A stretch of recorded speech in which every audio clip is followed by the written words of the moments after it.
Mga kagulong, libre lang po ang activation, onboarding sa InDrive, pati na rin po sa ibang mga TNVS companies. Basta po kompleto at legit po ang mga requirement na pinapasa natin. Sa mga nagtatanong po kung paano ma-activate at makapagbiyahe sa InDrive, ito po ang mga requirements. Una, Provisional Authority, PA, or Certificate of Public Convenience, CPC. Pangalawa, Passenger Insurance o yung tinatawag na PAMI. Next, Professional Driver's License, Police or NBI clearance, at or CR ng sasakyan.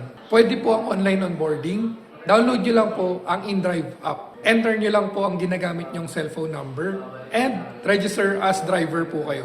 Fill upan nyo lang po ang mga hinihinging details sa app at i-upload ang mga binanggit kong requirements kanina. Make sure po, hindi expired at valid po ang mga ina-upload natin. Sa mga kagulong po nating wala pa pong PA or CPC, invite ko po kayong mag-attend sa free seminar sa ating opisina. Message nyo lang po ang page na ito or message nyo po ako sa number ko. Schedule po kayo ng appointment. Mga kagulong, invite ko po kayo sa ating Facebook group. Sali po kayo sa InDrive Community Official. Ang link po ay nasa description ng video na ito. Drive safe po mga kagulong. Ingat!